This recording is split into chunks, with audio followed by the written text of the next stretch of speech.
ಎಲ್ಲರಿಗೂ ನಮಸ್ಕಾರ. Welcome back to my YouTube channel.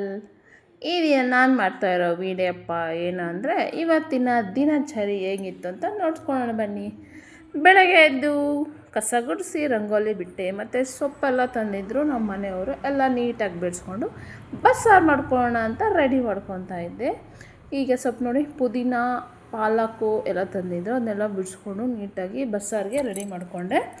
ಮತ್ತು ಬೆಳಗ್ಗೆನೇ ಎದ್ದು ಬಿಸಿ ನೀರು ಕುಡಿತೀನಿ ನಾನು, ಜೀರಿಗೆ ನೀರು, ಅದನ್ನು ಕುಡಿದು ಮುಗಿಸ್ಕೊಂಡೆ. ಈ ಥರ ಬಿಸಿ ನೀರು ಕುಡಿಯೋದ್ರಿಂದ ಬೆಳಗ್ಗೆನೇ ಎದ್ದು ನಮಗೆ ಜೀರ್ಣ ಅನ್ನೋದು ಚೆನ್ನಾಗಾಗುತ್ತೆ. ಎಲ್ಲರೂ ತಪ್ಪದೆ ಕುಡಿದು ನೋಡಿ. ಮತ್ತು ಬಿಸಿ ನೀರೆಲ್ಲ ಕುಡ್ದಾದ್ಮೇಲೆ ಸೊಪ್ಪನ್ನ ನೀಟಾಗಿ ವಾಶ್ ಮಾಡಿಕೊಂಡು ಕಟ್ ಮಾಡ್ಕೊಳ್ಳೋಣ. ಆಮೇಲೆ ಬಸ್ಸಾರು ಮಾಡ್ಕೊಂಡು ಯಾವ ರೀತಿ ಬಸ್ಸಾರು ಮಾಡೋದು ಅಂತ ನಾನು ವೀಡಿಯೋದಲ್ಲಿ ಅಪ್ಲೋಡ್ ಮಾಡಿದ್ದೀನಿ. ಈ ವಿಡಿಯೋದಲ್ಲಿ ತೋರಿಸ್ಕೊಡ್ತೀನಿ. ನಿಮ್ಗೆ ಇನ್ನೂ ಡೀಟೇಲಾಗಿ ಬೇಕಂದರೆ ನನ್ನ ಕಾವ್ಯ ಯೂಟ್ಯೂಬ್ ಚಾನಲ್ಗೆ ಹೋಗಿ ಸರ್ಚ್ ಮಾಡಿ ನಾನು ಬೇಕಾದಷ್ಟು ರೆಸಿಪೀಸ್ನ ಹಾಕಿದ್ದೀನಿ. ಈಗ ಬಸ್ಸಾರಿಗೆ ನೀಟಾಗಿ ನಾನು ಸಬ್ಬಕ್ಕಿ, ದಂಟು ಮತ್ತು ಅರವೆ ಸೊಪ್ಪು ತೊಗೊಂಡಿದ್ದೀನಿ. ನೀಟಾಗಿ ವಾಶ್ ಮಾಡಿ ಇಟ್ಕೊಂಡಿದ್ದೀನಿ ಸೈಡ್ಗೆ. ಈಗ ಬೇಳೆ ಬೇಯಿಸ್ಕೊಂಡು ಬನ್ನಿ. ಬೇಳೆಗೆ ನಾನು ಸ್ವಲ್ಪ ಹೆಸ್ರು ಕಾಳು ಮತ್ತು ತೊಗರಿ ಬೆಳೆಸಿಟ್ಕೊಂಡು ಎರಡು ಹಾಕೋದ್ರಿಂದ ಬಸ್ಸಾರು ಟೇಸ್ಟು ತುಂಬ ಚೆನ್ನಾಗಿರುತ್ತೆ. ಈಗ ಚೆನ್ನಾಗಿ ಬೇಳೆನ ಬೇಯಿಸ್ಕೋಬೇಕು. ನೋಡಿ, ಬೇಳೆ ಚೆನ್ನಾಗಿ ಅರ್ಧಂಬರ್ಧ ಬೆಂದಿ ಒಂದು 100ರಲ್ಲಿ 80% ಬೇಳೆನ ಬೇಯಿಸ್ಕೋಬೇಕು. ಆಮೇಲೆ ಸೊಪ್ಪು ಸೇರಿಸ್ಕೊಂಡು ನಮಗೆ ಬಸ್ಸಾರು ಪಲ್ಯ ಅನ್ನೋದು ತುಂಬ ಚೆನ್ನಾಗಿರುತ್ತೆ. ನೀವು ಈ ಥರ ಸೊಪ್ಪನ್ನ ಮತ್ತು ಬೇಳೆನ ಇಟ್ಟು ಕುಕ್ಕರ್ ಲಿಡ್ ಮಾತ್ರ ಕ್ಲೋಸ್ ಮಾಡಬೇಡಿ, ಆಗ ಬಸ್ಸಾರು ಟೇಸ್ಟ್ ಚೆನ್ನಾಗಿರಲ್ಲ. ಈ ಥರ ಪ್ಲೇಟು ಕ್ಲೋಸ್ ಮಾಡ್ದೇ ಬೇಯಿಸ್ಕೊಳ್ಳಿ, ಆಗ ನಮಗೆ ಬಸ್ಸಾರು ಅನ್ನೋದು ಸೂಪರಾಗಿರುತ್ತೆ. ಈಗ ರುಚಿಗೆ ತಕ್ಕಷ್ಟು ಉಪ್ಪು ಸೇರಿಸ್ಕೊಳ್ಳೋಣ. ಈಗ ಉಪ್ಪು ಸೇರಿಸ್ಕೊಂಡು ಸೊಪ್ಪನ್ನ ಬೇಯಿಸಿಟ್ಕೊಳ್ಳೋಣ. ಆ ಕಡೆನೇ ರೈಸ್ಗೆ ಇಟ್ಟಿದ್ದೀನಿ ಆಲ್ರೆಡಿ. ಈಗ ಮಸಾಲೆ ರೆಡಿ ಮಾಡ್ಕೊಳ್ಳೋಣ. ಸ್ಟವ್ ಮೇಲೆ ಒಂದು ಬಾಂಡೆ ಇಟ್ಕೊಂಡು ಸ್ವಲ್ಪ ಎಣ್ಣೆ, ಈರುಳ್ಳಿ, ಜೀರಿಗೆ, ಟೊಮೊಟೊ, ಬೆಳ್ಳುಳ್ಳಿ ಸೇರಿಸ್ಕೊಂಡು ಸ್ವಲ್ಪ ಮೆಣಸು, ಜೀರಿಗೆ ನೀವು 2 ಟೇಬಲ್ ಸ್ಪೂನ್ ಆಗೋಷ್ಟು ಸೇರಿಸ್ಕೊಳ್ಳಿ. ನಮಗೆ ಈ ಬಸ್ಸಾರು ಅನ್ನೋದ್ರಲ್ಲಿ ಜೀರಿಗೆನೇ ಮೇಯ್ನು. ಈಗ ಈ ಪದಾರ್ಥಗಳನ್ನೆಲ್ಲ ಚೆನ್ನಾಗಿ ಫ್ರೈ ಮಾಡ್ಕೊಳ್ಳೋಣ. ಎಣ್ಣೆಯಲ್ಲಿ ರೋಸ್ಟ್ ಮಾಡಿಕೊಂಡು ಆಮೇಲೆ ಒಂದು ಮಿಕ್ಸಿ ಬೌಲ್ ಸೇರಿಸ್ಕೊಳ್ಳೋಣ. ಮಿಕ್ಸಿ ಬೌಲ್ಗೆ ಸ್ವಲ್ಪ ಹುಣಸೆಹಣ್ಣು, ಖಾರಕ್ಕಾಗೋಷ್ಟು ಸಾಂಬಾರು ಪೌಡರು, ನೀವು ಖಾರ ನೋಡಿಕೊಂಡು ಆ್ಯಡ್ ಮಾಡ್ಕೊಂಡು, ನಾನು 1 ಟೇಬಲ್ ಸ್ಪೂನ್ ಆಗೋಷ್ಟು ಖಾರದ ಪೌಡರ್ ಸೇರಿಸ್ಕೊತೀನಿ. ಈ ಕಡೆ ಸೊಪ್ಪು ಬೆಂದಿದೆ. ಈಗ ಮಿಕ್ಸಿ ಬೌಲ್ಗೆ ನಾವು ಫ್ರೈ ಮಾಡ್ಕೊಂಡಿರೋಂಥ ಮಸಾಲೆನ ಆ್ಯಡ್ ಮಾಡಿಕೊಂಡು ಸ್ವಲ್ಪ ಹುಣಸೆಹಣ್ಣು, ಸಾಂಬಾರು ಪುಡಿ ಮತ್ತು ನಾವು ಬೇಯಿಸಿಟ್ಕೊಂಡಿರೋ ಸೊಪ್ಪನ್ನ ಆ್ಯಡ್ ಮಾಡ್ಕೊಳ್ಳೋಣ. ಸೊಪ್ಪು ಬೆಂದಿದೆಯಲ್ಲ, ಸೊಪ್ಪು ನೀರು ಸಪ್ರೇಟು, ಸೊಪ್ಪನ್ನ ಸಪ್ರೇಟ್ ಮಾಡ್ಕೊಳ್ಳಿ. ನೀರು ಮಾತ್ರ ಯಾವುದೇ ಕಾರಣಕ್ಕೂ ಚೆಲ್ಲಬೇಡಿ. ಅದೇ ನೀರನ್ನ ನಾವು ಬಸ್ಸಾರು ಮಾಡ್ಕೊಬೇಕು. ಆಗಲೇ ನಮಗೆ ಬಸ್ಸಾರನ್ನು ಟೇಸ್ಟ್ ತುಂಬ ಚೆನ್ನಾಗಿರುತ್ತೆ. ಈಗ ಮಸಾಲೆ ರೆಡಿ ಆಯಿತು.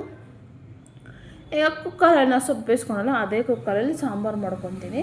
ಸ್ವಲ್ಪ ಎಣ್ಣೆ, ಸಾಸಿವೆ, ಈರುಳ್ಳಿ, ಕರಿಬೇವು ಹಾಕ್ಕೊಂಡು ಸಾಂಬಾರನ್ನ ಕಾಯ್ಕಿಟ್ಕೊಳ್ಳಿ. ಮತ್ತು ಇನ್ನೊಂದು ಕಡೆ ಪಲ್ಯಗೆ ಬೆಳ್ಳುಳ್ಳಿ, ಈರುಳ್ಳಿ, ಮೆಣಸು, ಜೀರಿಗೆ, ಸ್ವಲ್ಪ ಸಾಸಿವೆ ಹಾಕ್ಕೊಂಡು ಚೆನ್ನಾಗಿ ಫ್ರೈ ಮಾಡ್ಕೊಂಡು ಆಮೇಲೆ ನಾವು ಬೇಯಿಸಿಟ್ಕೊಂಡಿರೋ ಬಸ್ಸಾರನ್ನ ಆ್ಯಡ್ ಮಾಡ್ಕೊಳ್ಳಿ. ರೆಡಿ ಆಯಿತು. ಈಗ ನಮ್ಮ ಬಿಸಿ ಬಿಸಿ ಬಸ್ಸಾರು ಮುದ್ದೆ ಜೊತೆ ತಿಂದರೆ ಅಂತೂ ಕಳೆದೋಗ್ತೀರ ಕಣ್ರಿ, ಅಷ್ಟು ರುಚಿಯಾಗಿರುತ್ತೆ.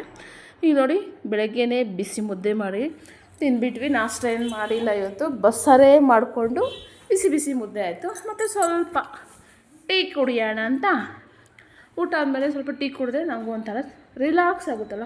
ನಮ್ಮ ಲೇಡೀಸ್ಗಂತೂ ಟೀ ಇಲ್ದಿದ್ದು ಯಾವ ಕೆಲಸನೂ ಆಗೋಲ್ಲ. ನನಗಂತೂ ಸ್ವಲ್ಪ ಆದರೂ ಟೀ ಕುಡಿಲೇಬೇಕು. ಬೆಳಗ್ಗೆ ಸ್ವಲ್ಪ ಟೀ ಮಾಡಿಕೊಂಡು ಕುಡಿದ್ವಿ, ಬಿಸಿ ಬಿಸಿ ಚಹಾ. ಈಗ ಒಂದು ಮದುವೆ ಇತ್ತು, ಮದುವೆಗೆ ಹೋಗಬೇಕು, ಅದಕ್ಕೆ ರೆಡಿ ಆಗೋಣ ಬನ್ನಿ. ಫ್ರೆಂಡ್ ಮದುವೆ ಒಂದಿದೆ, ಮದುವೆಗೆ ಹೋಗೋಣ ಬನ್ನಿ. ಈಗ ನಾನು ಮದುವೆಗೆ ಹೋಗೋಕ್ಕೆ ಈ ಸ್ಯಾರಿನ ಹಾಕ್ಕೊಂಡಿದ್ದೀನಿ. ಸ್ಯಾರಿ ಹೇಗಿದೆ ಅಂತ ಕಾಮೆಂಟ್ ಮೂಲಕ ತಿಳಿಸಿ. ಈಗ ನಾವು ಹೊರಟಿದ್ದೆ ಮದುವೆಗೆ. ಚೆನ್ನಾಗಿ ರೆಡಿಯಾಗಿದ್ದೀನಲ್ವ? ಬನ್ನಿ ಈಗ ಮದುವೆಗೆ ಹೋಗೋಣ.